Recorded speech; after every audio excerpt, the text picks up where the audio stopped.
Assalamualaikum warahmatullahi wabarakatuh. Saya Sahrul Muhammad Sultan.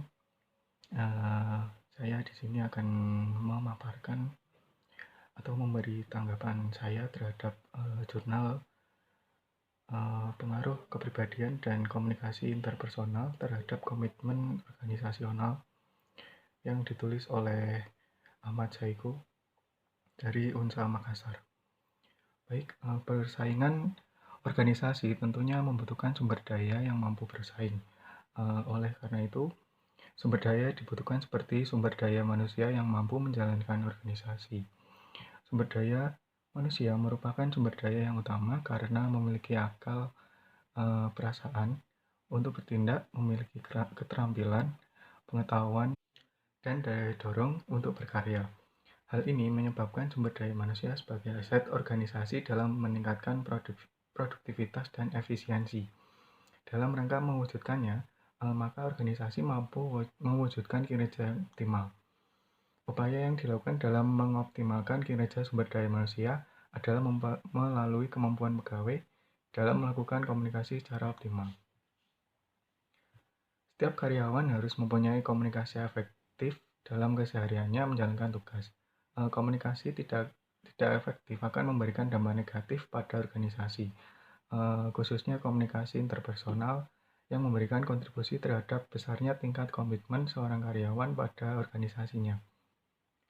Komunikasi interpersonal yang mampu terjalin dengan baik akan menumbuhkan rasa emosionalitas atau kekeluargaan sesama pegawai sehingga rasa saling memiliki dalam sebuah organisasi itu semakin besar.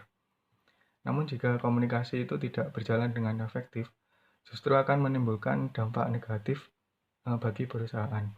Seperti dalam jurnal ini, penulis menyimpulkan bahwa perilaku anggota masyarakat masih ada yang belum berkomitmen dalam mengembalikan dana bergulir.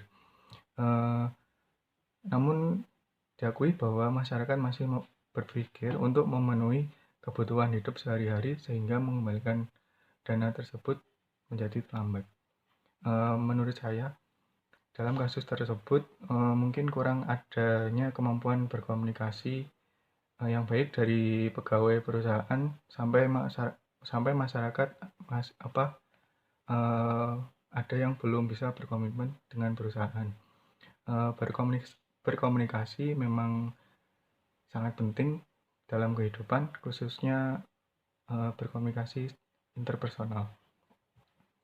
Berbicara mengenai komunikasi interpersonal, tentu pembicara harus mempunyai etika yang baik dalam berkomunikasi pada semua orang atau anggota organisasi agar tidak menyinggung perasaan lawan bicaranya. Berkomunikasi yang baik, santun, ramah merupakan keharusan bagi setiap anggota organisasi. Dalam kasus tersebut, seharusnya para pegawai mampu memberi semacam pemahaman kepada masyarakat dalam menjalin hubungan perusahaan dan masyarakat tersebut.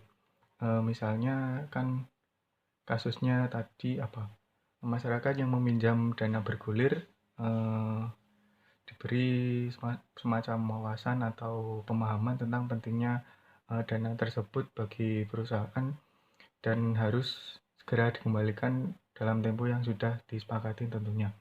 Meskipun komunikasi interpersonal itu tergantung personal atau karakter masing-masing. Maka dari itu organisasi perlu meningkatkan sumber daya manusia agar lebih meningkatkan citra perusahaan atau organisasi tersebut. Misalnya dengan cara menyeleksi calon anggota organisasi maupun memberi pelatihan kepada calon anggota organisasi. Mungkin itu sedikit pemaparan atau tanggapan dari saya mengenai jurnal dan kaitannya dengan materi pengembangan kepribadian yang sudah saya pelajari selama 1 semester ini. Terima kasih. Wassalamualaikum warahmatullahi wabarakatuh.